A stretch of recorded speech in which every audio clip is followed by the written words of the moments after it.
meeting to order then at 9:10, and roll call, I think we are all present today, yes, great. Public comment, oh, where's our public comment? They're not here today. Great. They're exhausted Yeah. from Did going they all come? over. That's true. Did they come to your meeting? Oh, yeah, well, you know, Bruce is. Yeah, well, Carney Carbon is Fruit not out here. here, yeah. So, yeah, we had Bruce Nagel, Bruce Carney, like our folks were all Yeah, there. we had both And of then they them. went to Morgan Hill on Wednesday. No, they came to ours and another person. And what's weird, in our meeting, if a member of the public shows up, that's monumental, but to Well, have 3 members They of the public. said, yeah, they had 6 in Morgan Hill, and 4 of them were our folks. And they, you know, the council was like, thank you so much for coming. This is like, great to have people here. It's Yeah, like, us small there's cities, 6 we of don't them. get people in our city council meetings. I'm hoping that Sand Hill Property Company comes to my council meeting arguing against John me. Hill, yeah. And then I know that They don't carry it. Oh yeah, let's rile those Sandhill guys up. I got some Republican, Piss 'em off. yeah, some Republican friends will tell them For that. shame, for shame. Alright, so we'll move on to our consent calendar, so we have 2 items, any members wishing to pull an item or comment? If not, is there a motion to approve? So move. Second. Motion by Howard, seconded by Liz. Any discussion? All those in favor say aye. Aye. Opposed, abstentions, motion carries. Moving to regular calendar.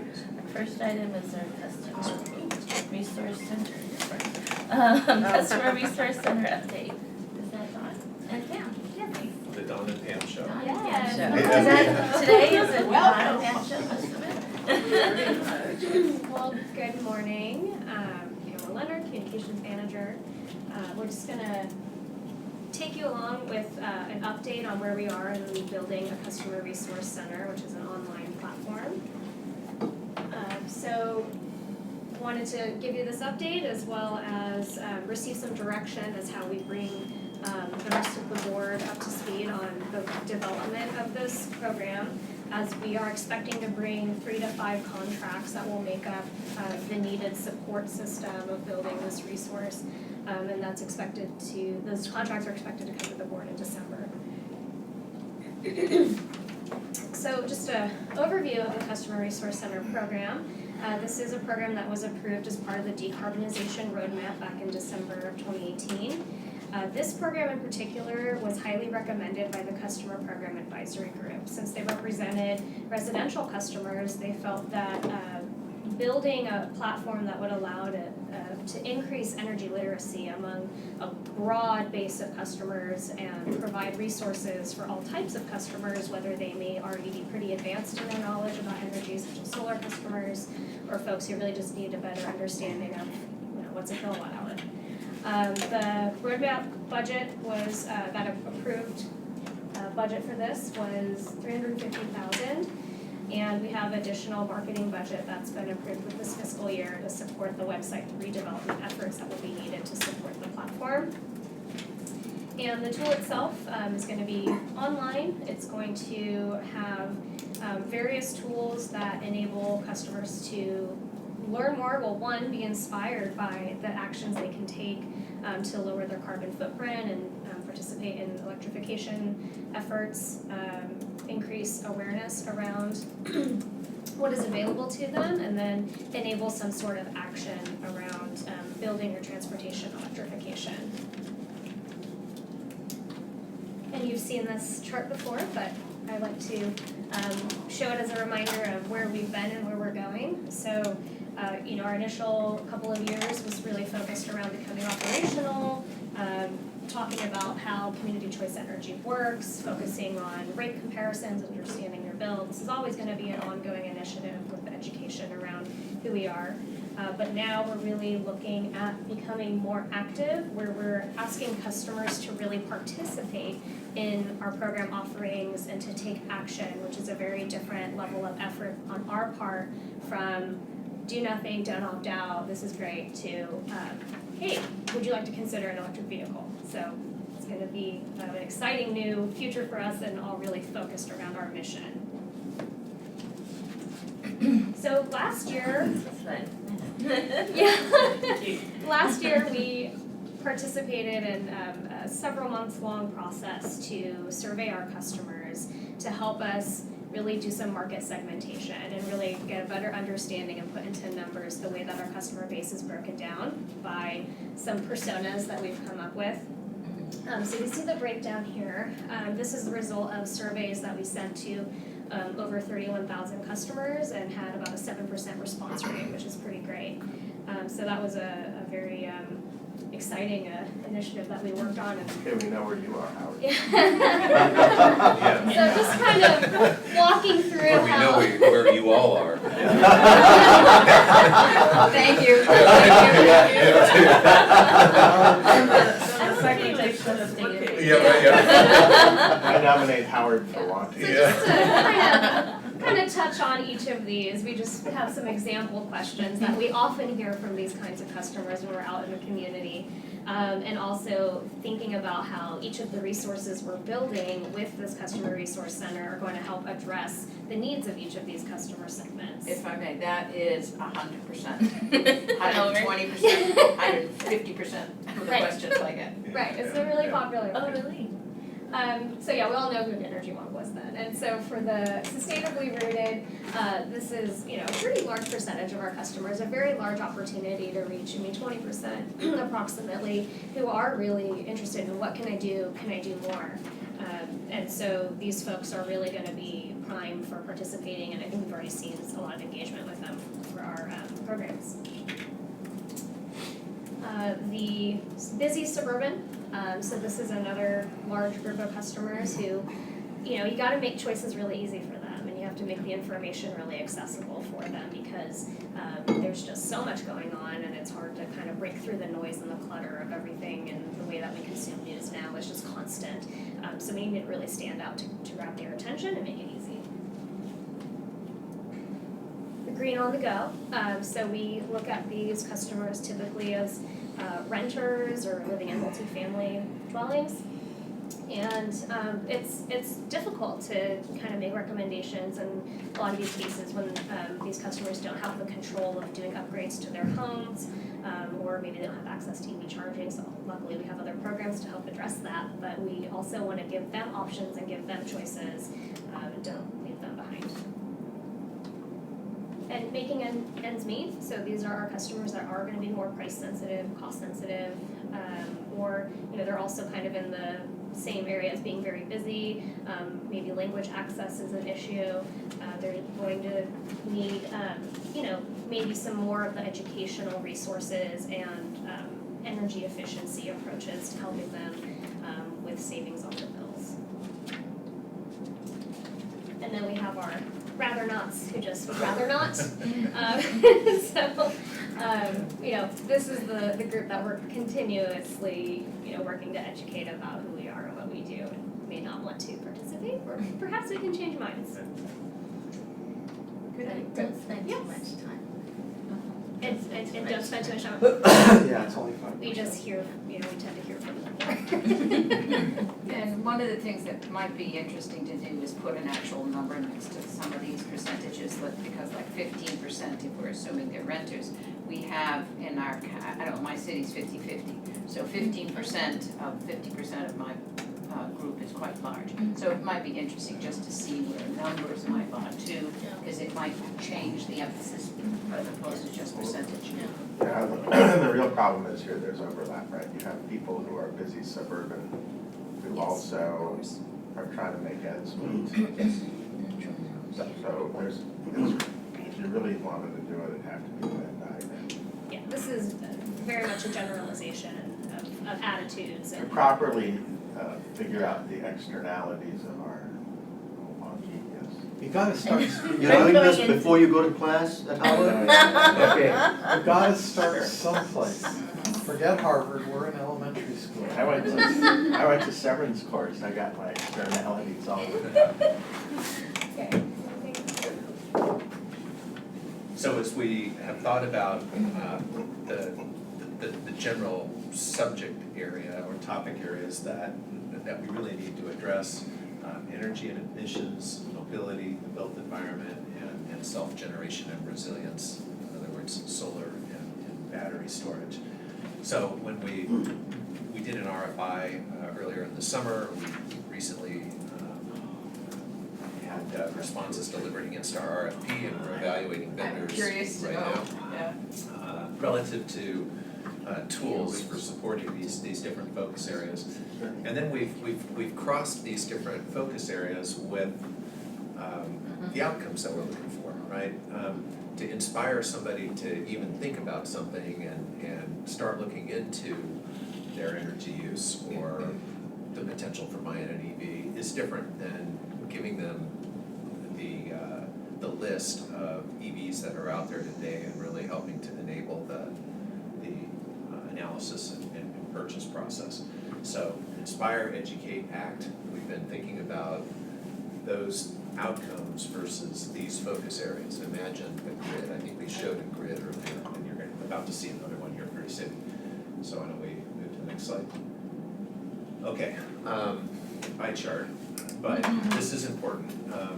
So inspire, educate, act, and then these are in effect, the elements that are really going to be worked into our customer resource center.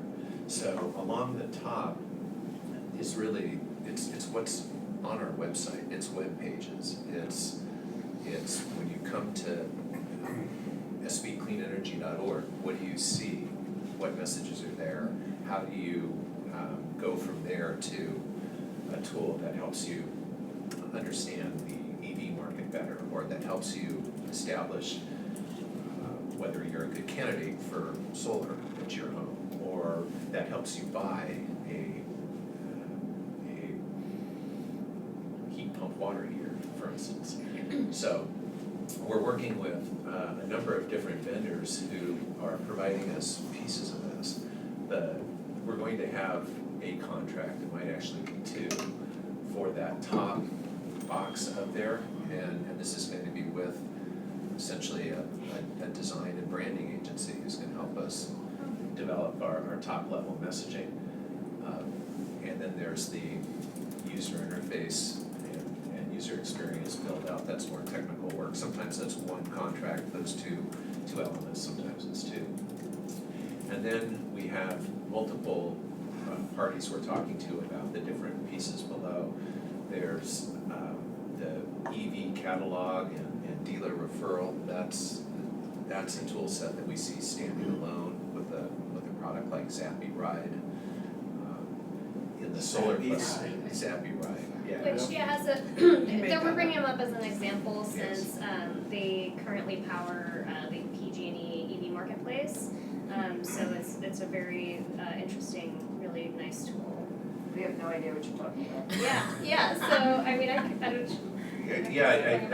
And part of what we're doing here today is going over this, we want your advice on really how to explain this to what extent we. You can't throw out the Zappy. I know. Yeah, you can't just throw it Zappy Ride without going any further. All right, You can well, choose to talk about it or not. it gets worse. In the solar plus storage space, there are third-party products and services. One's called, that we're looking at is called Pick My Solar. Another is one that is called Energy Sage, and there are others. But these are services that help assess your home's suitability for solar, and then gets you connected with different providers and bids specifically to put solar on your house. So it's concierge service. We do get this question just constantly when we're at tables. Hey, we're thinking about solar, or increasingly, we're thinking about solar plus storage. Who do we talk to? What do we do? We need to have a way to answer that question and resources to direct people to. Call Barry. Call Barry. So, part of it, so, go ahead, I got a question that's gonna follow yours, I know what you're gonna go with. Well, one of the things is trust, right? We've all been approached too many times by people at Home Depot. And the issue for us as a public agency is how do we find those services that one could trust without, all experienced with middlemen who jack up the price of everything, right? And so that's one of my questions, and the other is, can we leverage anything that the Building Decarb Institute is doing for what we're doing, or are we better off maybe pointing for some of these services to them? So one of the agencies that we're talking to at the top here is the one that's working with the Building Decarbonization Coalition. So we think there's a great opportunity to leverage there. As far as Not only you mean the framework or the content? the content.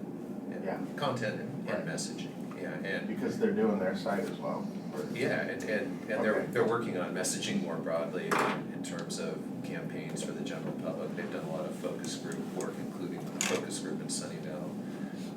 So we're very interested in the potential for working with them as an example. And what about the trust issue?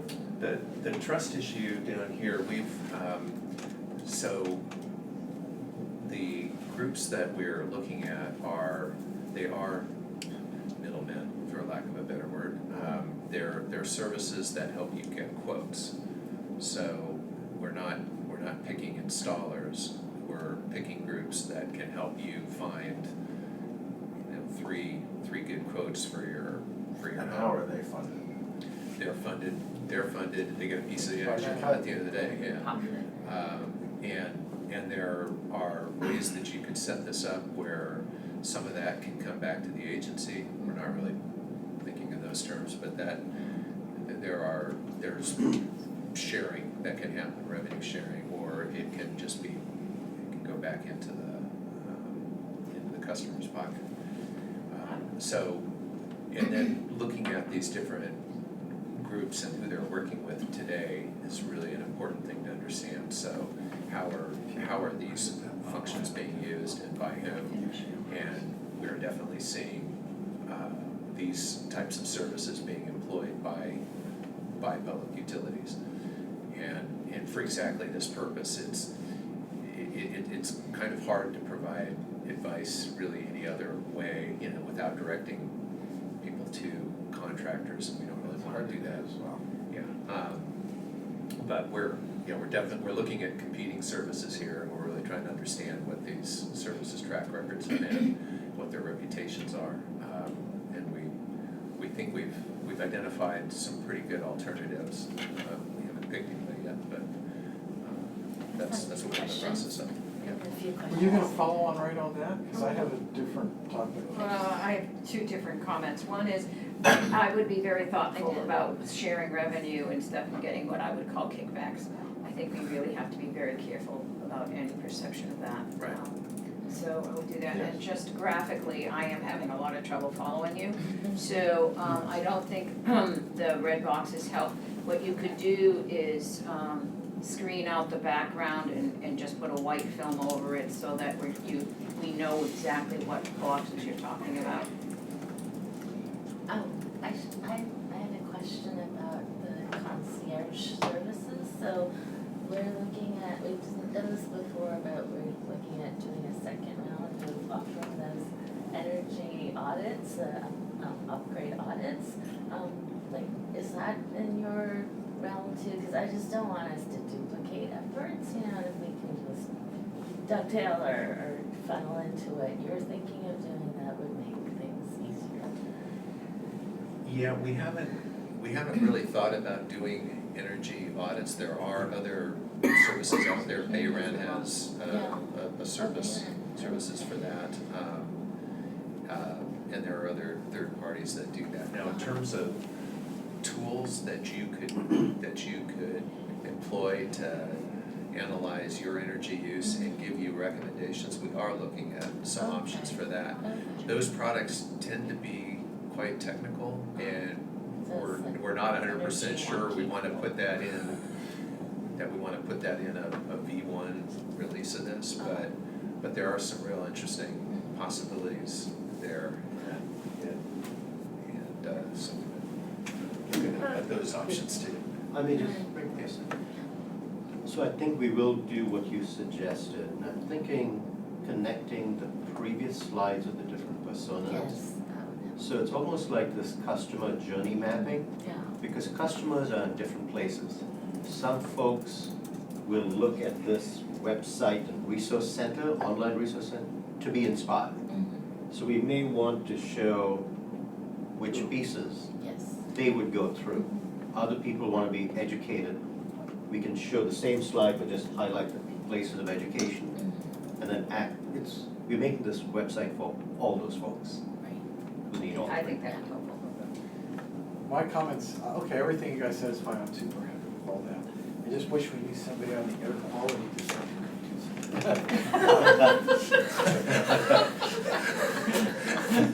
No, who's that? Cindy Chavez is on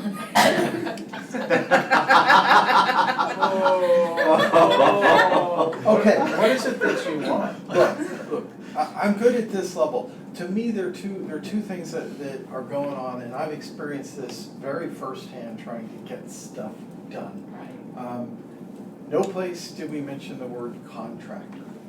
And Maybe they qualify. no, that's not what I mean. The target audience of this site should also the other way include around. contractors. Because my observation, having called plumber after plumber after plumber after plumber, they don't know nothing. And about any of the stuff that's going on. And it's very local. This sounds weird, but doing the same sort of thing in Baltimore, because that's where my daughter is, gas is the weird one. If you want a natural gas hot water heater, yeah, we'll find a plumber who can do that for you. But they're electric there. That's the way the East Coast, that part of the East Coast is. In where we are, you can't find a guy to put in a heat pump hot water heater. Home Depot doesn't emphasize them, they don't sell them. So I think there's sort of a contractor information kind of thing. I think that we have to go pretty directly against 40 years of marketing. I think it needs to be Bay Area wide. If I'm looking at some other people, right? Oh, yeah. You think about it, we had we're cooking with gas commercials during the cartoons when we were kids, right? There is some set of multi-year, decade-long advertisement communication that needs to happen at all levels that say, wait a minute, heating your water with a hot pump, modern heat pump hot water heater is as efficient or more efficient than natural gas. People don't know that. The contractors don't know it. The plumbers will tell you to your face that it's 4 times more expensive. Here's why the French laundry cooks with induction, you can't do. Yeah, but people think, this was the fight in my city that was unwinnable. They had to cook with gas. Thank you, Bruce, by the way. I thought we landed in a very good spot considering where my city started. But I think that there has to be something beyond this website, which is how do we deal, this website's going to deal with 2 of those little slivers, the people that are interested, but how do we start to move the entire mass? I would argue it's less necessary in the electrical vehicle space because there's been public advertising for EVs for 10 years. It's those stickers that have been on the cars. Everybody sees EVs and everybody hears EV news. Nobody hears nothing about induction cooking at all. Nobody hears anything about the hot water heater. So how do we do a 10-year campaign It's a to media educate campaign. everybody that this stuff is better economically and better for the That's environment? To bring up You guys need something something Bay Area wide. that we You're should right. probably share with you all. So we are a funder of the Building Decarbonization Coalition. I've been involved in the selection process of bringing along a marketing agency that is developing a statewide campaign looking to test in a market. We're trying to make sure that I know a we're market in they part should of be that testing market. Yeah, we're in those conversations, and we've seen the sample creative that's been presented. I mean, and of course the funding partners are agencies statewide, SCE is heavily involved, even PG&E is involved. So it's a massive effort with, so we're looking at mass marketing campaign that's in development that's addressing exactly those points. There's gonna be contractor education, materials for them, developing materials and collateral for the partnering agencies, which is, pretty much most of the CCAs and municipal utilities and the IOUs. So we will all have these materials available, and then we're looking at, TV, radio, outdoor, digital campaigns that directly address the issues with natural gas in buildings, as well as how to kind of introduce the better technologies So we that are we in spent age. decades teaching people that electricity was bad and gas was good. And then we built a rate. We did? Yes, We we teach have. electricity was bad. Oh, we Oh. always have, absolutely. Wait a minute, as soon as we started doing the tiered electric model and we had to turn our Christmas lights off at night, we taught everybody electricity bad, gas good. Yeah, all the Yeah. architecture buildings, you had to shut off all the lights, Yeah. and they were wired so you So, couldn't. but we spent decades doing this, this was this Yeah. 50s, Yeah. 60s, 70s, 80s. Yeah. So that is all good, but this is not a ad campaign, this is we have to do a decade of advertising. Back on the website on contractors, trying to get back on this a little Yes, bit. let's get back to the resource center. There is a need for contractor resources, and it's not, which models or whatever, but honestly, probably the most useful thing would be to know where all of the jurisdictions landed. Oh, you're building in Sunnyvale, you can build anything. But if you're building in Mountain View, you've got to be all electric. Sorry, I could have picked on. Hey, my we're friends. we're middle of the pack. We're middle of the pack now too, thank you, Margaret. But a contractor resource I've been told, Raise the bar. no, because the matrix, we get it, it's not super complicated, but I think you can build a little matrix so they can say, oh, I'm building in Saratoga, here's what I got. Here's what I gotta do for Sunnyvale, here's what I gotta do. And here's what the best practices are, here's your uniform. So we could. Here's something that works in all cities. Yeah, we could propose the Mountain View standard, for all cities as the best way for contractors, but if they had to. Surely not the San Jose standard. Anyway, you see what I'm saying? Because I think contractors are creatures of habit, they show up, they go with the path of least resistance. If the customers, even if the customer asks, because I did multiple times, They still. they're only gonna sell what they know. So it's. So I was just gonna say that the conference at Tech, the other weekend was very, very good. I went to a couple of the presentations, and there was one downstairs where it had a solar, person moderating, and they had 3 homeowners plus a high-end housing contractor. And the conversation was excellent. All of them had gone all electric, retrofitted, I think 2 were retrofit, 1 was new, and then there was the contractor that was new. And the high-end contractor just said, this is a slam dunk, we just have to be doing it. He's been doing it for quite a while now, so there's a lot of momentum out there. One of the things that I thought was very interesting is that at the panel discussion, the supervisor, representative from San Jose, oh dear, Deb Davis, said that they actually rent out induction ovens, and she's had one home for 2 weeks to try cooking on. Actually, cooktops. Cooktops. So, I mean, things like that, I don't know how they do that, but we talked about people not knowing how, and there were examples there of the restaurants who are using it and loving it. So I think that kind of information and program is very successful. I think it's the problem I have with those is it's that 10% plus a few more. Every little bit helps. Well, I get it for where we are right now, but I think there's this general thing we have to change, which is gonna take a long time to change the thing. And you know who that solar guy was? When we keep talking about Barry, that's Barry.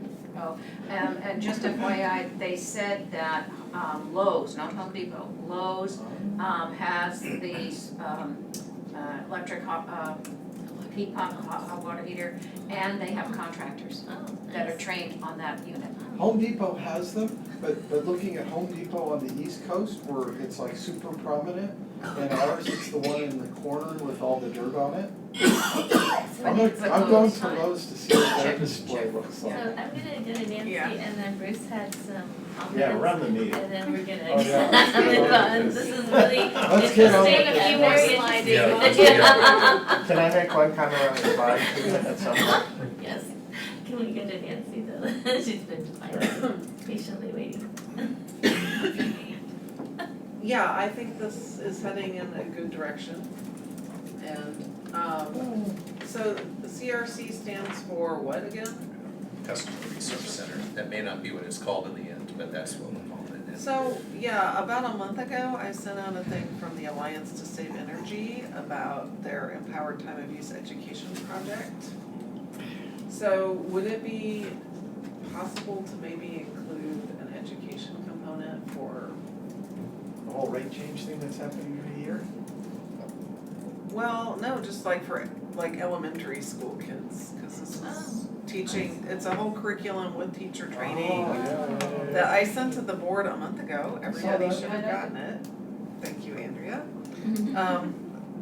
But, you know, to your point about changing our behavior, I mean, another way to drive change is to make things available to Absolutely. teachers. And there's a little worksheet in this flyer I sent out about sending home with the kids' time of use household energy use investigation. Oh, that's cute, I missed that. Oh, Yeah. that's cute. The whole So, time of use where the thing little is- kids go home and say, hey, when are we using our energy? So I'm just saying maybe if there's It's- a resources, maybe teachers would be also a. It is super applicable, because next October is when we switch. Yep. So anything on time of Yeah, well, use. So send it out to your school districts, all check thir- your email. All 13 school districts. I think I actually did that. It was September 16th. So can I go to Bruce, and then when I go to Bruce? Thanks. Welcome, Bruce. Yeah, sorry to be late, I thought it was a 9:30 tea time here. We bumped it. So, What? back in 2007, 2008, I worked for Solar City on group buys.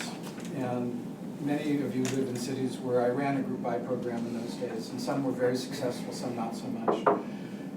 And the way those worked was simply was Solar City would publicize into the community, hey, if you're a Cupertino resident, if you sign up with us in this period, you'll get a big discount. If enough Cupertino residents sign up together to pass the threshold, every city always passed the threshold because we kept lowering it until it passed. The claim was that there were economies of scale in doing that. That was not true. It was simply a cut your price to gain market share. And it was so successful that within a year of being founded, Solar City was the #1 installer in California. And it kept growing for several years, not thanks to community programs, which died after about 18 months, but thanks to solar leases, which essentially gave people the ability to get solar without writing a big check.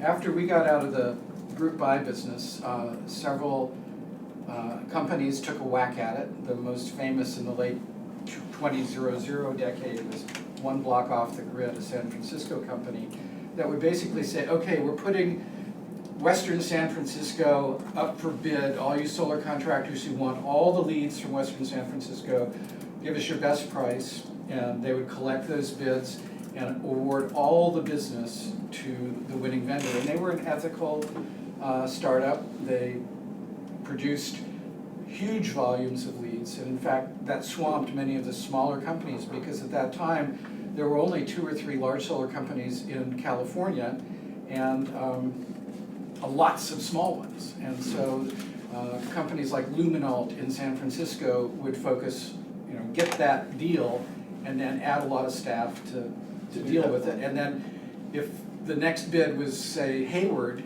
Luminalt really didn't want to service Hayward. So it was really feast or famine.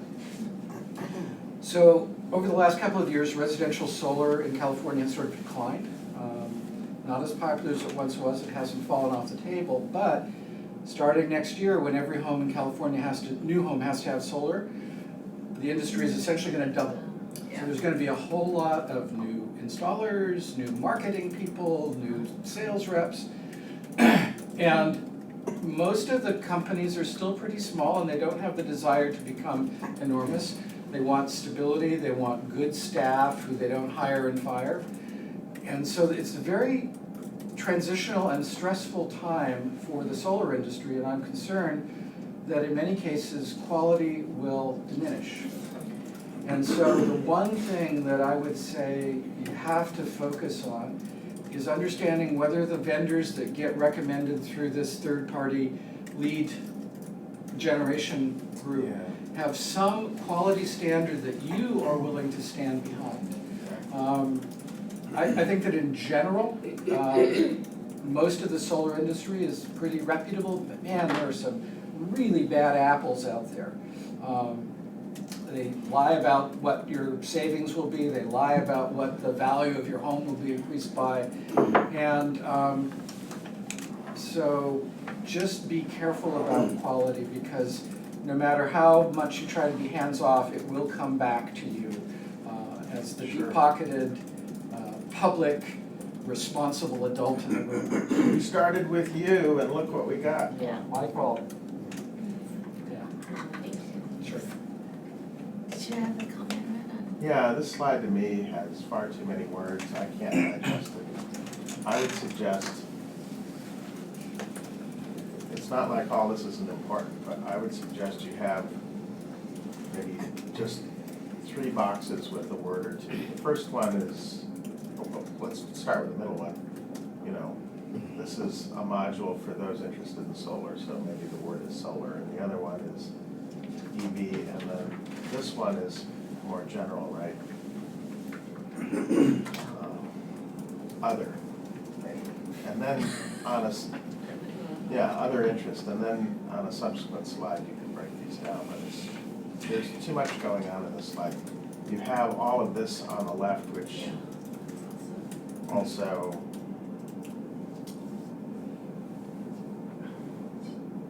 too many concepts for me. All right. Good Lump feedback. in one. We will, Feedback. we'll break it down. Yeah, this is a working document.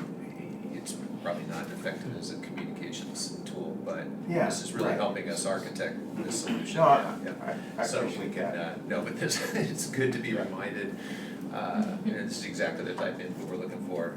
It's just, there is so much that's in this, and it is a challenge to figure out how to really bring people along in the essence. When we bring forward the actual contracts, we could do a demo, or we could show, I mean, if there were interest in that kind of thing, just to say, okay, I mean, we may or may not be choosing exactly right, but if we're choosing a tool like that, a few quick screenshots or something, this is the kind of information that this tool presents, would that be useful? Let me just step back a little bit. I think fundamentally, we'll be spending about $350,000 in 3 to 5 contracts. I'd say we don't want to get into the details of the board. That's not the point. We don't need the board to understand what's in that machine. But the thing is, we're changing our website. Our website, when people come in, is gonna look different, and it's gonna cost $350,000. And we're gonna do this in phases. This is phase 1, and definitely after we do this, we'll have another phase 2. So I think we'll make this much simpler, but we wanted to at least inform you and the board that it's gonna be multiple contracts, and they're not all necessarily gonna come to you in one meeting. I definitely don't think you want to get into this detail. It is not useful in a weird sort of way. What we need to know is that you plan to act to bring education about programs, not just our message. And then you can go through the market segment and here are the sorts of contracts we're going to do. But as soon as we start talking about these individual boxes, we're so far into the weeds. I like how you if you can tie it back to the different Go back. people categories, like for me, I would like that kind of stuff.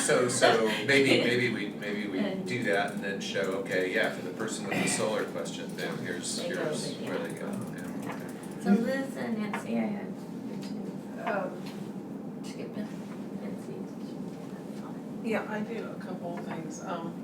I've seen it done where there's actually like a photograph of a sample person and you follow them through the experience on the website, you know, to personalize it. So like really, that's what I've seen done.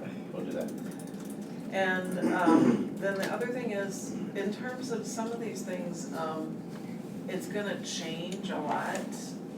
Does the would the contract include updating the data, or is it one and done?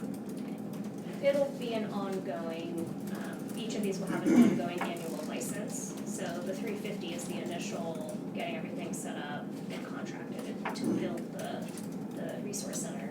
But there will be the annual, ongoing maintenance, subscription costs, and it's on those vendors to keep the content updated, to vet the contractors and things like that. Because when selecting vendors that are gonna keep a list of qualified contractors, I mean, I would really wanna know how often they update the list and what,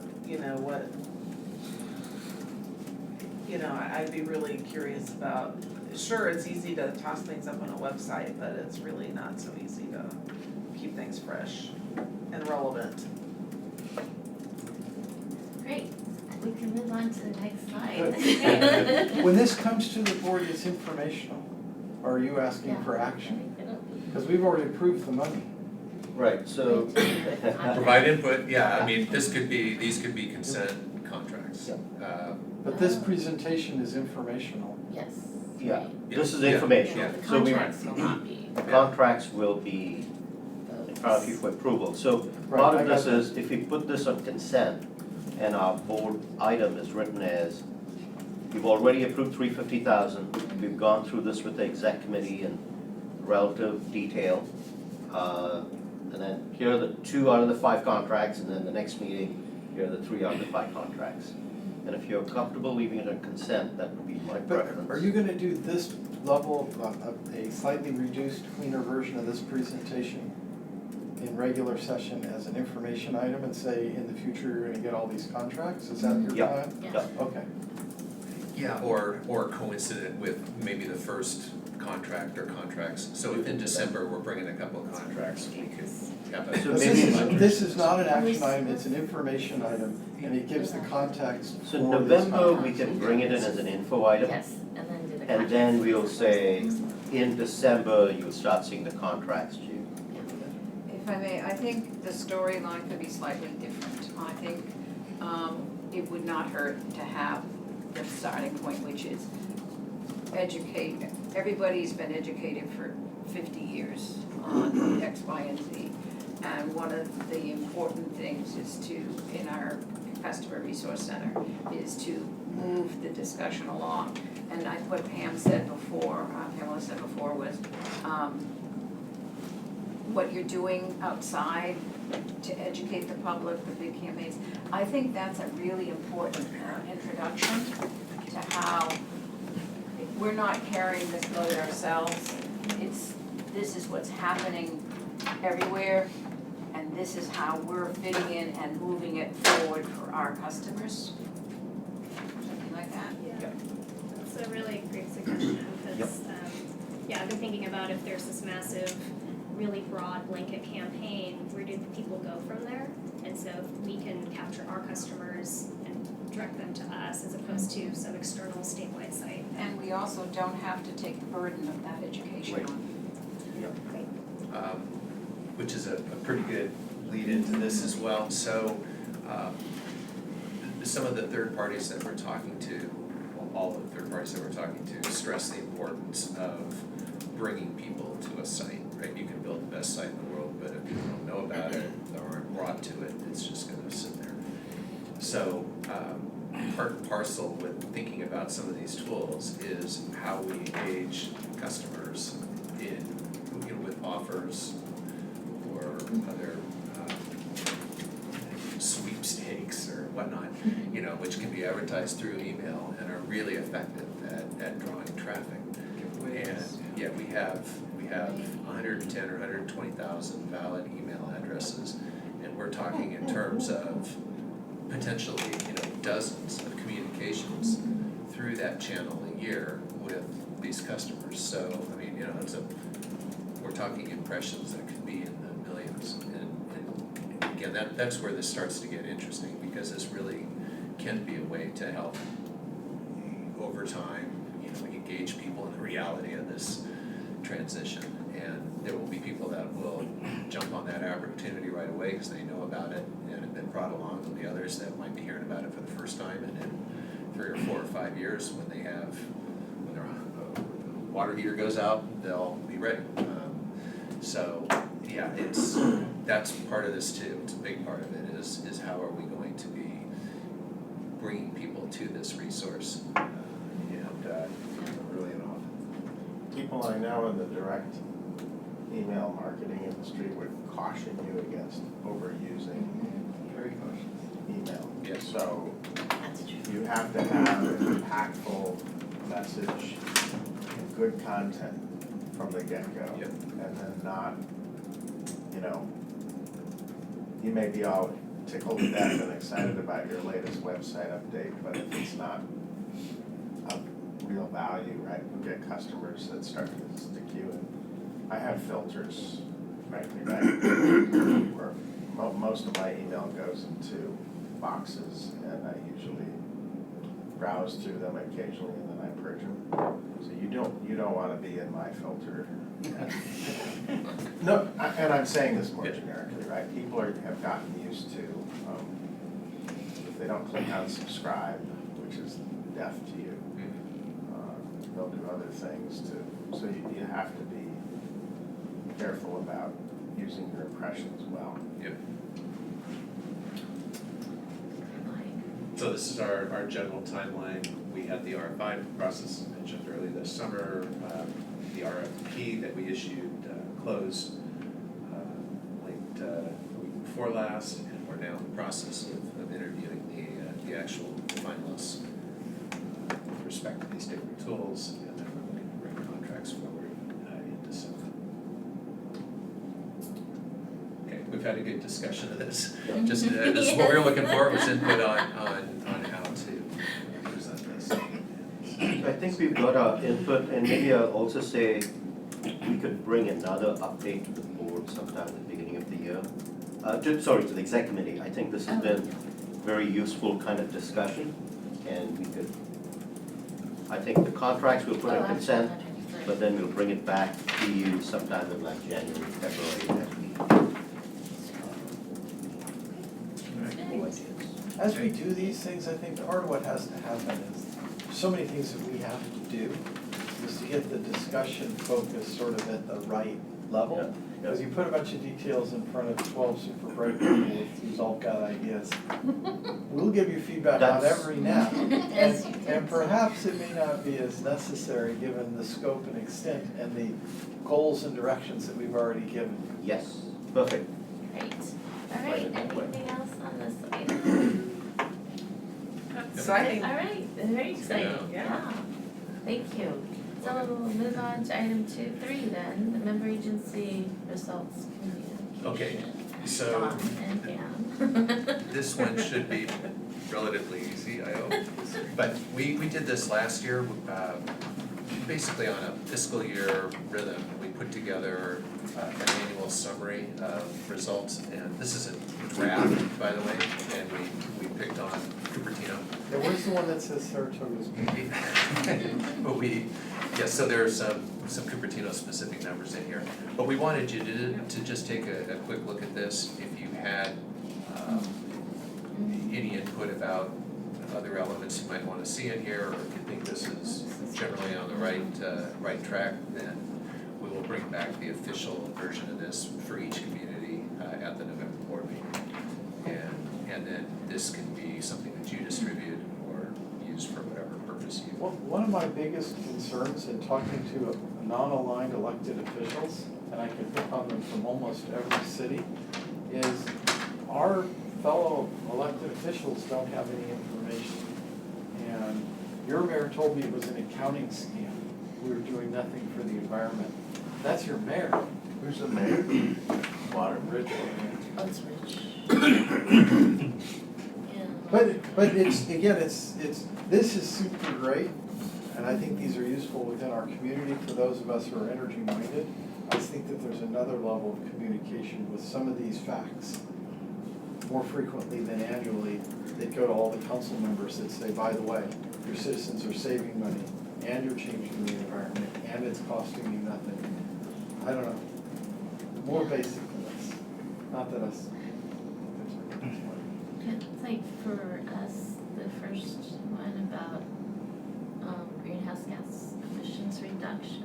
So, we saw in Mountain View the first time we went down, not up, and it's implied that it was because of SVCE. And I was curious to see more numbers, what percentage of it Yeah. was due to SVCE. Absolute numbers in this case are like, Yeah. Useless, yeah. This is who our own I like the cities. sheet, but We're nerds, basically.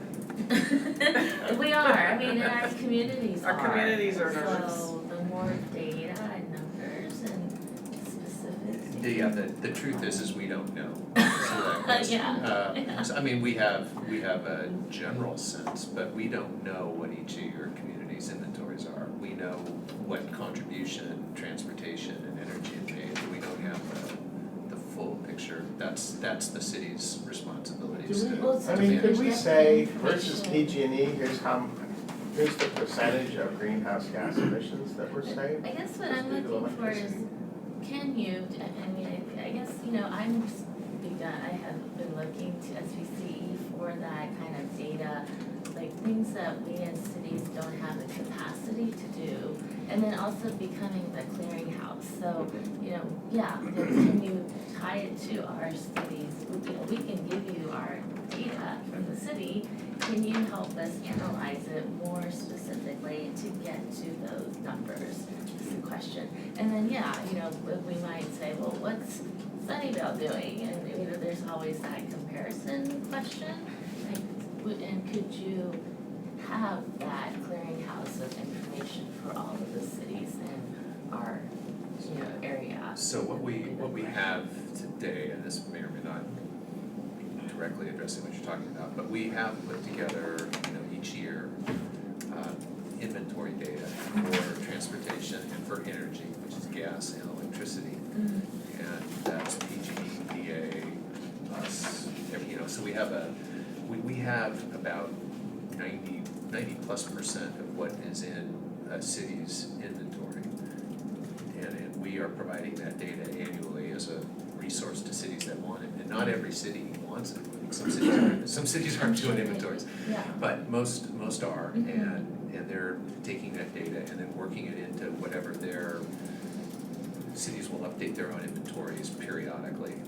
Some are looking at it every year, some are looking at it every few years, but they'll rely on that data. So we're providing that to them. We are very much being a clearinghouse for that. Okay. But we have not, and this was requested by the cities, by the staff at least, we have not taken over the responsibility of figuring out everybody's inventory for them. Calculating water and waste and the other elements that are in an inventory. So we went about as far as it made sense to go, at least in terms of what we got from staff, in providing this information. Why didn't our staff want? Every city was on their own rhythm and had, idiosyncrasies in their, and idiosyncrasies in the way that they were doing their calcs and stuff. That wouldn't make sense for us to try to standardize this? It sounds like we provide all that we do. We send that to the city. And they use that as a baseline, Okay. add in their data, and then say, this is what Mountain View's emissions are, right?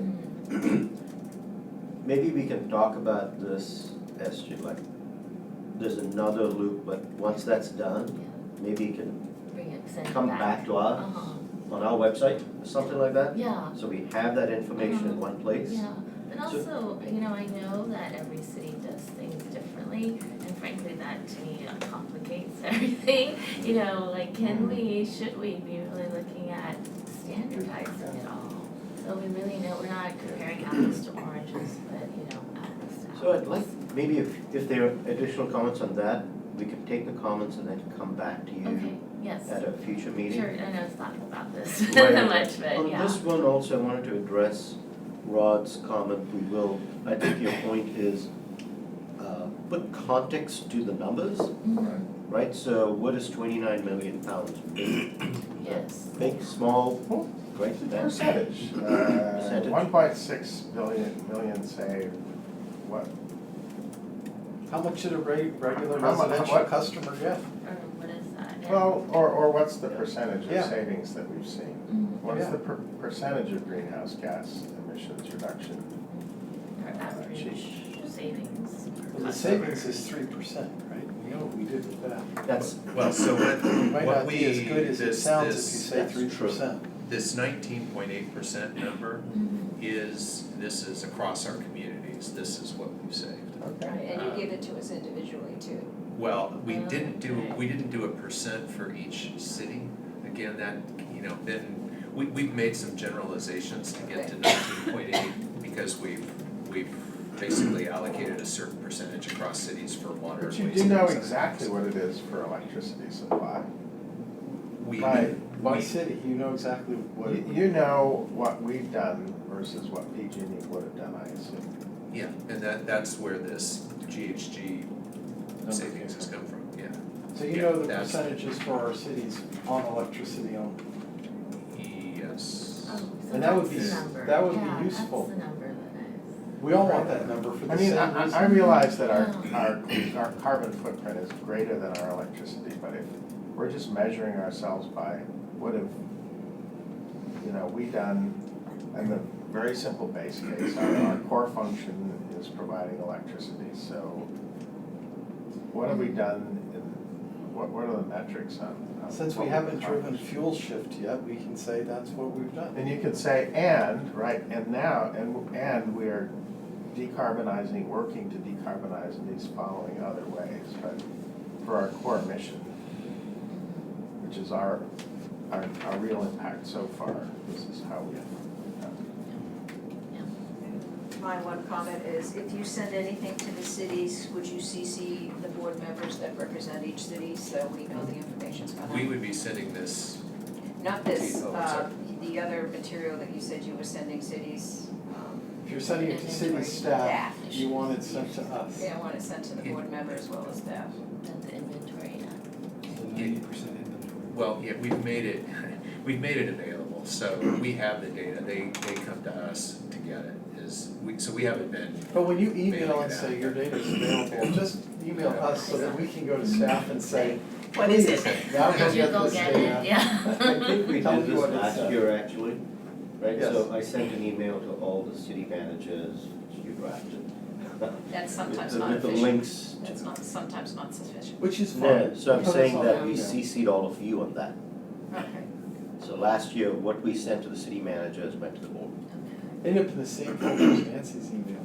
And specific to Cupertino, my other request is to say 2,900 energy from 2,900 homes not built in Valco saved. okay. Yeah, well, I think we got a little room, I can, Got something handwritten on it? yes. You have public comment. Okay. Yeah, thanks for the opportunity again. So this is obviously one of my passion projects. I've talked to the board about it. I've spent a lot of time scouring city websites trying to find out what they know about their greenhouse gas emissions. I don't believe any information that SVC provided to the city managers last year has appeared on any website in any city. And I've contemplated filing a Freedom of Information Act to get it, but don't want to do that yet. I think it's critical that cities understand how they stand on a per capita basis compared to each other. Yes. So that, Exactly. the guilty can be, threatened with something and the virtuous Mountain View can be praised by everyone. The Berkeley study didn't show. You'll find probably a 3-to-1 ratio know. in greenhouse gas emissions Really? between the wealthiest cities Yes. and the least wealthy Stereotype. cities. And that, that's an equity issue Yeah. that needs to be pushed front and center.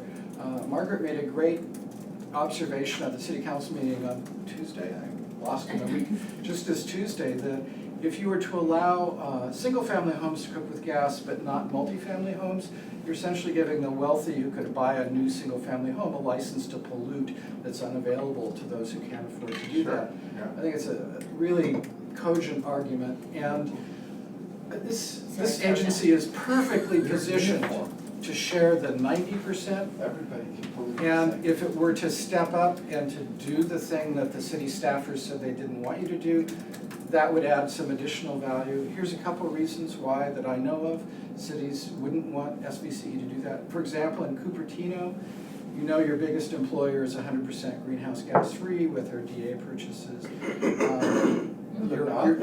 Fuel cell. Your staffers have pulled that information and sort of set it aside. In Mountain View, we have a traffic model that's different than the regional traffic model. We think it's more accurate. So, we don't want to use the regional model. We think we have a better one. But still, if you've got a 90% already established number that could be then factored in on service population, which is nighttime population plus daytime worker population, I guarantee you that it would start conversations that can't be started any other way.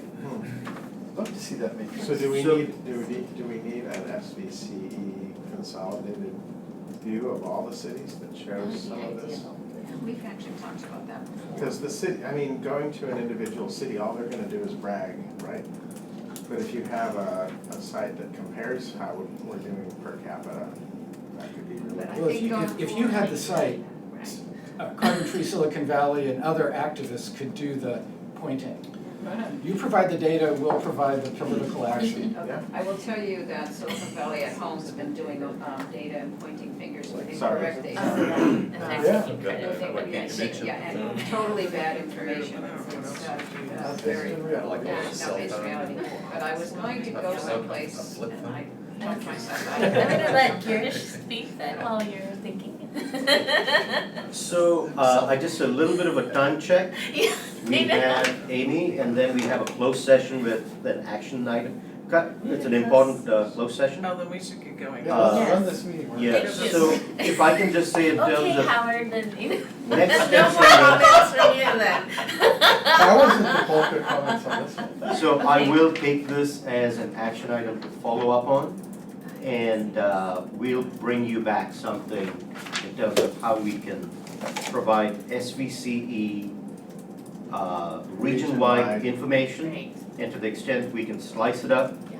at the 90% level, I think we can very easily have more transparency on our website and showing that information. So I'll come back with some options. And it's kind of connected but not, but so like with this reach code experience now, that's what came up when Rod called me, and I thought, can we, I can have my staff send to you what we did, and if we can have every city do that, so then you become again the clearinghouse for all of that information, that would be ideal. Yep. Quick redistribution as we're going through. And my comment is, I don't know how this will distort it, but as the number of solar installations increase and as the number of solars increase for new housing, you might find some new statistics going down the road because there will be less greenhouse gas required, Well, So someday it would be it'll neat change if it. we do the natural gas numbers too, because hopefully we can start to see those Yeah. go down.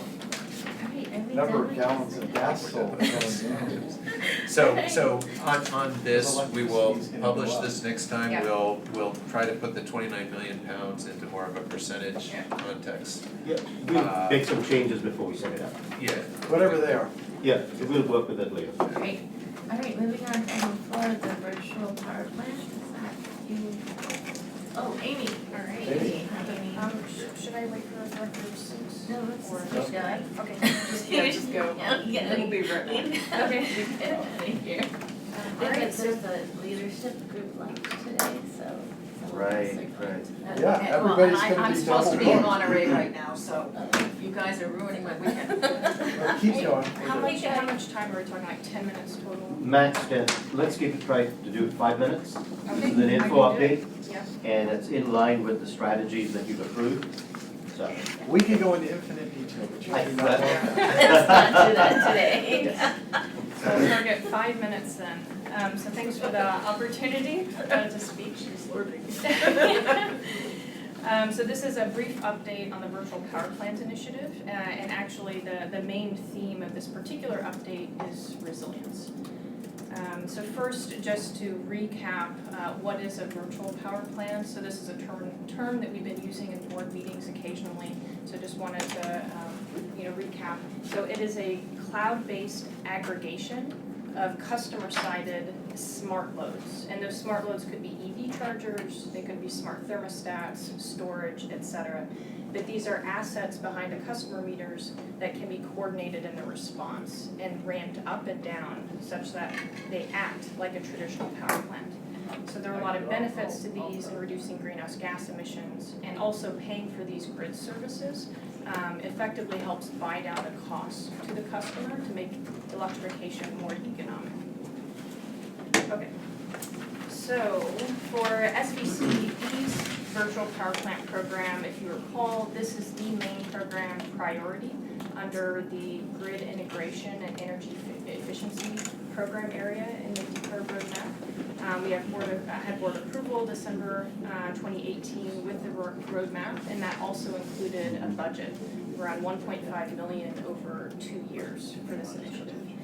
So you guys have already given us authority to proceed. We had an options analysis with GridWorks that was completed in July, and that was an industry stakeholder engagement process that analyzed a bunch of different options for programmatic initiatives. We've also been doing some analysis on the back end, specifically a distributed energy resource and electrification assessment and evaluation assessment, which feeds into the program design, specifically what levels of incentives might we be able to offer customers. And concurrently with that, we've been carrying out program design and development. So that's a brief recap, but enter PSPS. So portions, as you all know, of our county were impacted by the first event, October 9 through 11, 2019. 18,000 of our customer accounts were impacted. We have another event this weekend in which 20,000 customers' accounts are going to be impacted. Including part of my city. And definitely, this isn't going to be the last event. PG&E has said that this will continue for a decade, and some of them lasting longer than 48 hours, several times per year, very likely. And so, we've been impacted by this over the past weeks, our service territory, and the fact of the matter is that we can actually, help our communities increase resilience with behind-the-meter storage. But then also this fits into the VPP initiative because those systems can provide grid services to us. And so it actually fits within the umbrella of this program that we already have. And so other CCAs have also been looking into a number of initiatives, and there's one initiative in particular that's been led by EBCE, and that's an RFP for customer-sided storage, RA from customer-sided storage. And so that's the structure of the RFP, and it's effectively focusing on these two value streams: resilience for the customer, but then also we would have an RA contract, and so we would be paying for those grid services from those storage systems, and so again helping to buy down the cost. The RFP is for RA, which is more like Power Resources type of a contract, but there's kind of a programmatic wrapper.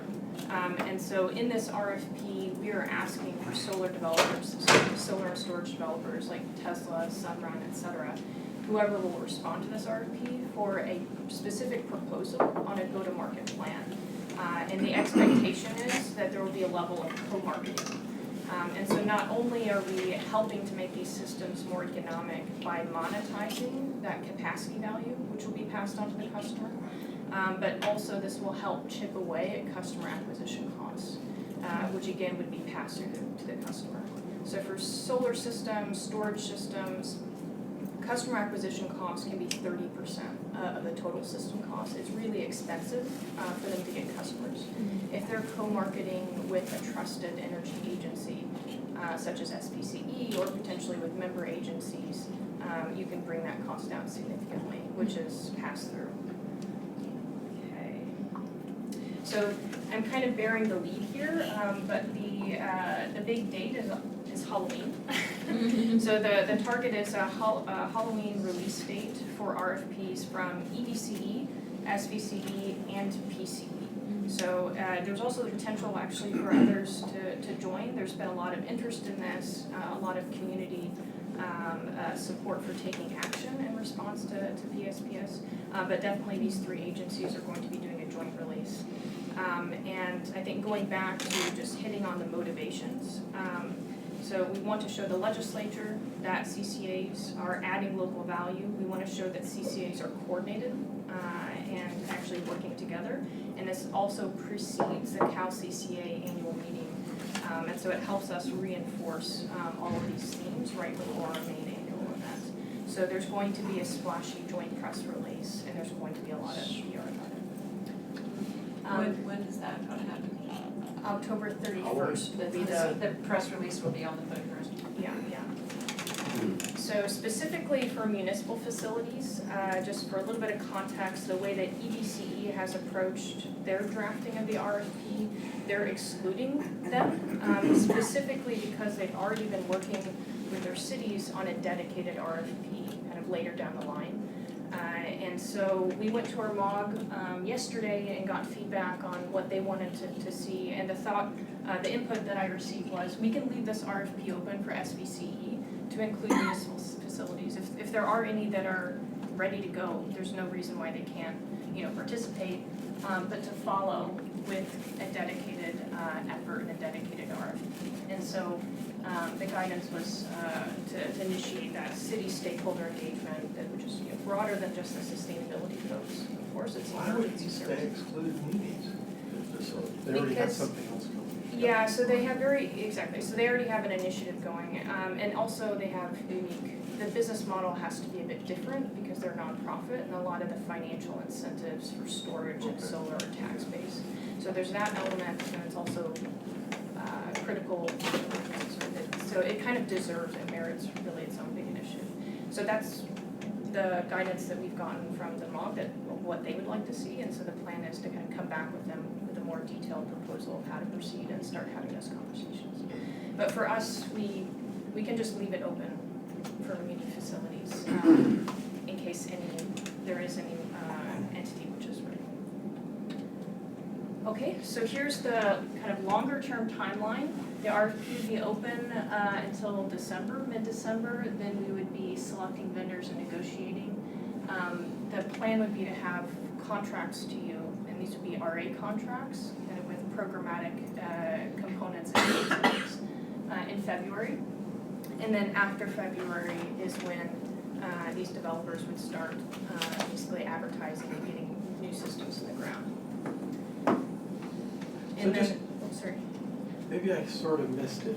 So there's going to be, let's say, one contract that we like. And we approve that, so there's one developer who will be the residential installer of batteries that becomes our virtual power plant, so all the other ones are excluded? So the target volume is going to be around 10 megawatts. I saw that. However, we don't know what the price is going to be. And if the price is right and there's more available, we would want to procure more. So just as far as volume, Well, it we wasn't, could also. it was the other side I was interested in, the customer choice side. Yeah, so the idea would be to at least select 2 vendors. I think, honestly, the comments that Bruce mentioned are extremely relevant here. This has kind of elements of a group buy type of program in that we're offering the opportunity to help lower those customer acquisition costs by putting our brand behind something, but there's risk associated with that. And there are different ways that you can do it. You can do it very arm's length, and basically we can offer very minimal support in marketing and just make sure there's a disclaimer included in everything, and that's kind of similar how Sun shares. Or you could do something a lot. But there's also the strategy of, there's a standard, and if you get your stuff installed per the standard and fill out the right paperwork with us, then you count. If that's not the model we're going with the total opposite model, which is your choice is our guy, and if you pick our guy, and our guy may be 2 guys, I accept that, but if you pick our guy, then you can be part of it. Well, that's because you need a certain amount of scale in order order to have a resource that can participate in wholesale markets. I get that, but there's two ways to get that. Again, if there was a standard and everybody that put batteries in the right technology, They aren't gonna aggregate their batteries into a resource that participates in KISA, why not?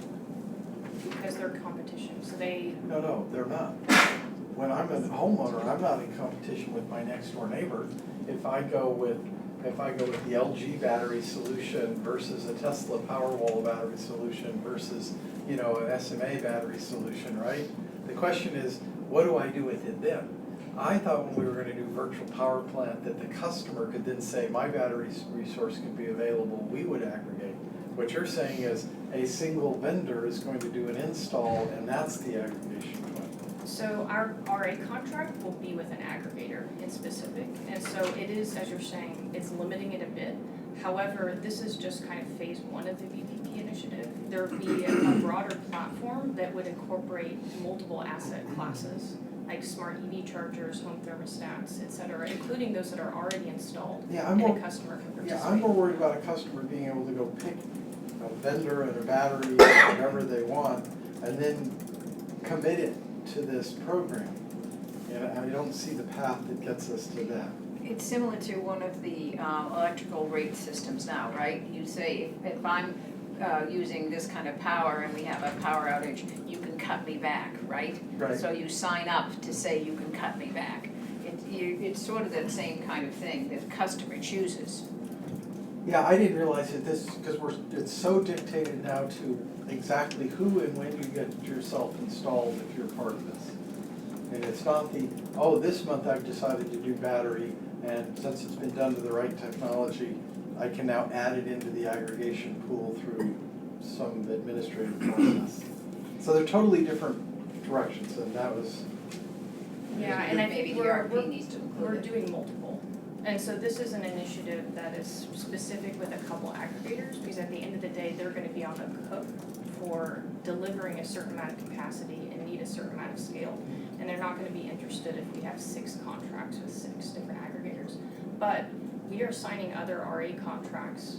no, so you're You're missing not- my you're point missing- again. you're obviously- I am fine with one aggregator, right? I'm fine with one aggregator. The question is, how do the They have to customers sit it out. get into that aggregation pool?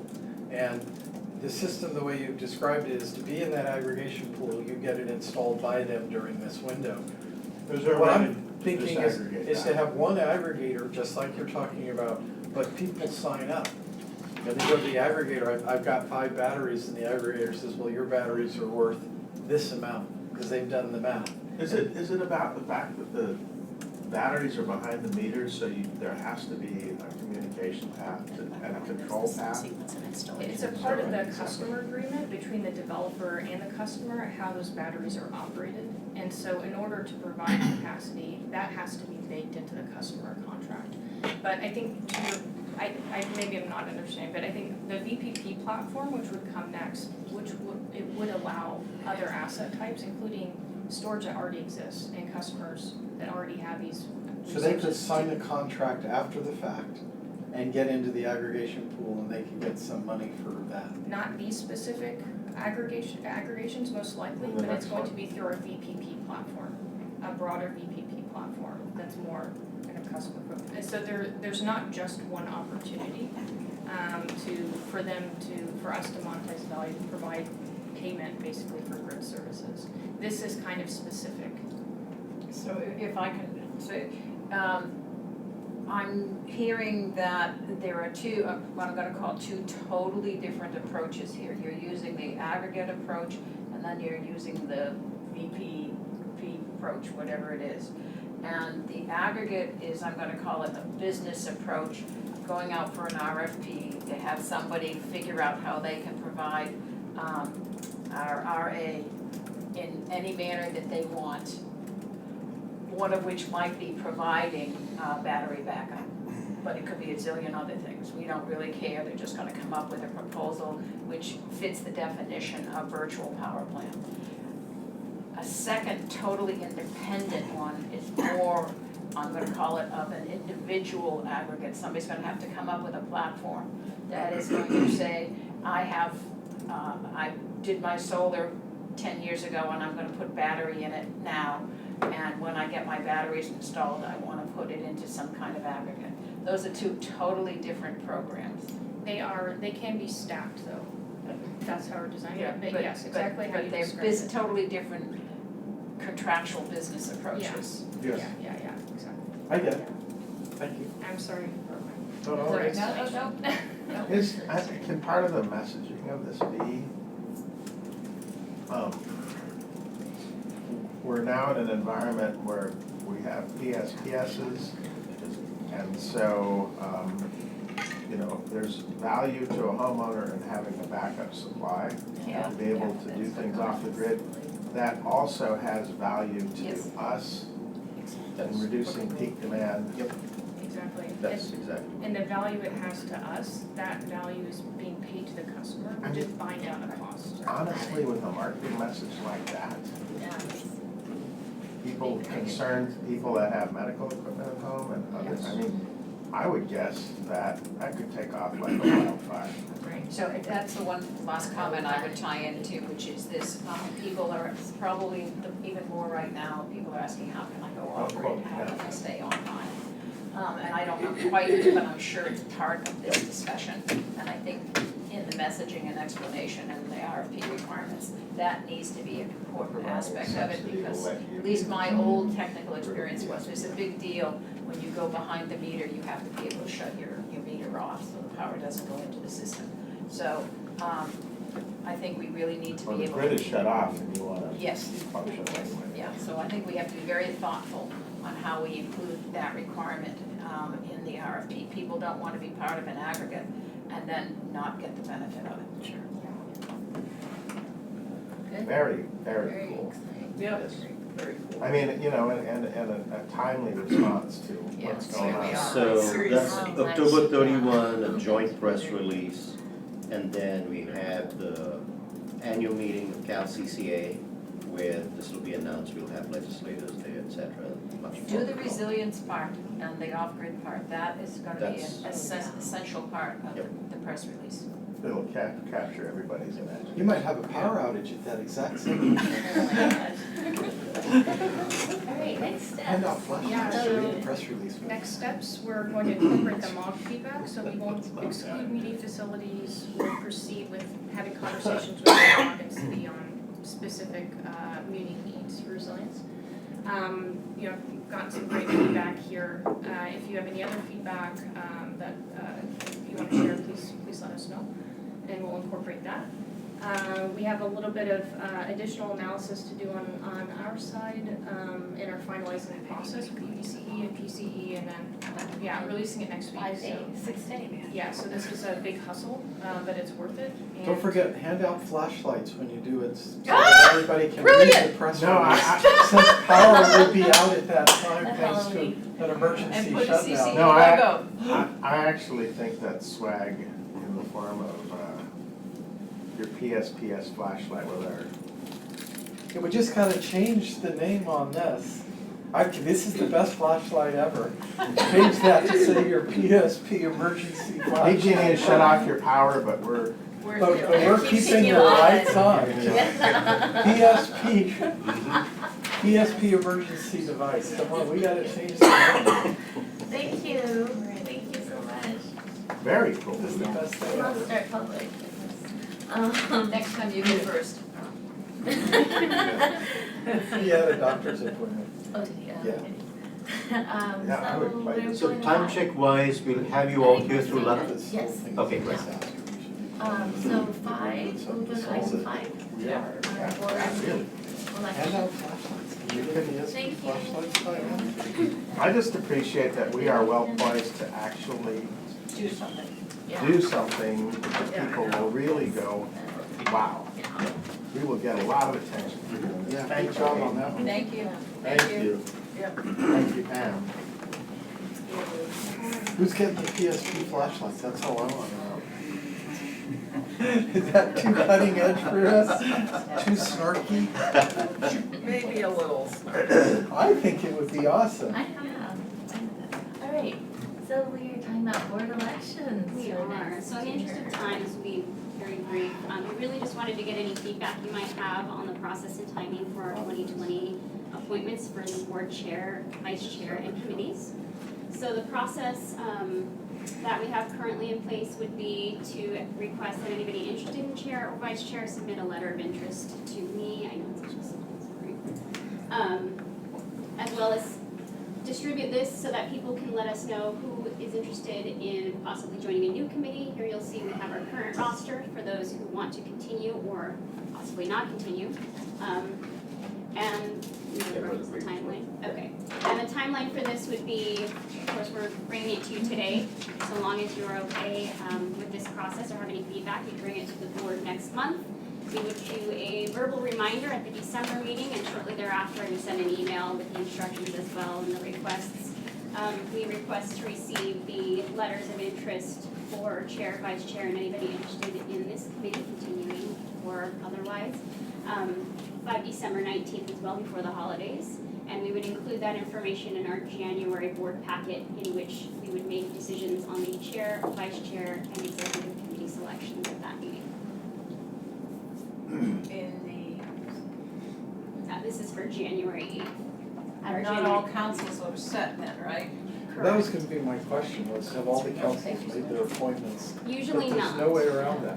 No. Yeah. So that's for the chair, vice chair, and executive committee. Right. So for the remaining committees, we are doing that in February because of that very point.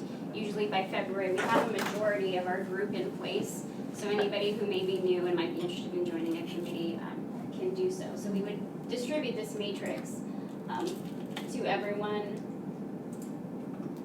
following that January board meeting so that they can indicate their interest. And we would then submit that into our board packet for February for appointments. So this will come to the November board meeting, and you'll Yeah, have of this, the and information. discuss it as a whole board. This is what we did last year, correct? Yep. I was thinking, in terms of the request for letters, could we move that up, because it only gives folks 6 days, according to this timeline? So you'd prefer to have more time? So we have I it, think so, just because the holidays. so move it up meaning earlier? So, I was wondering Instead of if we the just 13th, announce move it it in earlier. November. Yeah. Just Here's have the the, process, if you're interested in being chair or vice chair, send in a letter by December 19th, and then just, and then maybe a reminder on December 11th. but- yeah, we were gonna do just a verbal reminder and then I would send something out. Right, so there'll be 2 reminders. We'll put it on the regular calendar for November, Uh-huh. right? So all of you will talk about it and know that December 19th is the deadline. Okay, And then on December 13th, as the chairperson, I think when you start the meeting on announcements, you'd say that again. okay. It's your final warning. Okay. So it's Yeah. not- Yes, That's not the exactly. first Yeah. one, that's the Okay. final warning, Sorry, December 13th? the final warning. That's We when I don't would have a send board something meeting, out. we- No, the 11th is our board meeting. Right, And then I would send an email out a couple days after got it. with the information. Okay, But no, you're just so announcing for the it in record, I'm not November. here in Oh, December. yeah. So we have a whole month. Yeah, okay. I can call. Great. So if there's any suggestions you have, otherwise we would bring this to next month so that the whole board can understand the timeline. So what's the cutoff for the committees? So committees, we're asking them to submit the worksheets by January 31st, and then we'd include the Aside from the matrix. exec. Yeah. Right. Sounds good. Right. Yeah, we hashed this all out last year. It's changed. Very much. I think it worked. Yep, great, great, And thank you. then you had that one comment about the alternates and them not serving, or not coming in the place of the main Yeah, members. we have that in the, Yeah, the language is, should be in these little descriptions here of who can be, so board members, alternate board members, and then I can include in here that there's no alternates. No alternate members can attend in the absence of an appointed member. Okay. we're I making that think- more clear in the changes to the operating rules. Correct, And that was that's on, coming in November board meeting. Okay. it was on our consent, in this meeting. Oh. I don't know if it'll happen, but Oh, there you one go. thought I had was if we had a member and the alternate requesting the same committee, we give the preference to the member. Well, Now, that would be, at the board's I would discretion. assume the alternate wouldn't do that too. I think that's up to you, right? Yeah. You don't know and You just given the never know. dynamics of Yeah. Yeah. Council, so. all of that. Okay, great. Any other? All good, thank you. Closed session. Do you have an update, CEO? No. Will you No? be? Lots going on. But I think Okay. My update is we're going to close session. Yes, okay, great. So here, I hope so. yeah, are there any Our one little committee staff professional remarks? administrative thing, No report across from from the the session. pumpkin patch. Committee staff remarks, We've got this anybody? one little No. section of Yeah, we're- professional So administrative. the We have Cal, Out a- in Saratoga Alley. So, Can we on finish last here? call for the Cal CCA annual meeting, Oh. if any of you can make it even for one day, I would on love- Wednesday, Thanks. we have an elected officials luncheon. Oh, that's right. And if, in Redondo Beach, if any of you can make it even for the day, just fly down for that luncheon, it'll be great. Which day is What's the this? date? It's the- Wednesday, November It's the YWCA 6th. luncheon. Oh, November sixth. Oh, wait. Oh, November, okay, it's next. Wednesday, November 6th. November 6th, okay. That will be, Cal CCA would appreciate it. This year is another cusp year, we are getting a lot more, I should say, political influence. And this, with everything that's going on with PG&E and co-op and everything else, Yeah, you have a point. that'll be And the fantastic. zero code, which we will talk about. I could possibly do it. I have to change some stuff, but I could possibly. Okay. Just up and down for the day. Day. Travel budget for that? Yes, yeah, we're paying for the whole Oh, we thing. do? Oh, We pay for the okay. whole thing, If you're just flying down there and flying back in a car, it's not gonna be that much. yeah. Yeah, that's true. All right, so we have Liz and Margaret on. It's the 6th and the 7th, yeah? Yeah, but 6th is the elected officials lunch. You can stay for the whole thing, but, Do we have book I got a back? scoop. We have executive. And do we get- Thanks. We don't have a board. Good job. Thank you. Right Yeah, choice. I think I can make it. That's why I sat next to you. It's lunch, so I have. And I'm glad We that have In the you, morning? Be on an 8 o'clock flight. Yeah, sanity it's really check with council Connie. meeting. I have a council meeting that day, so Very there's no much. way to get do you back. want us to make the travel arrangements Yeah. Oh, for you? no, I can, let me look at You wanna flights and, cause I can't until the morning because I have council meeting, so. Then you do what you want and just send I'll us the just let receipts. you know. Burning Yeah, improvement about. we're I'll let you know if I adjourned. can. Yes, get we it, adjourn. and I then think I'll- there's a special When we from get off Southwest. of the tiered Oh, system, yeah, which is $59 against the law, $59 yeah, Southwest. which is, starts for us in Yeah. October, but rolls It's out gas over and the Thank power, you. right? Yeah, yeah. Good job. Thank you. Yeah, Thank it's you. exciting. We look forward to having you in our new home. Yes. Yeah, no, Yes.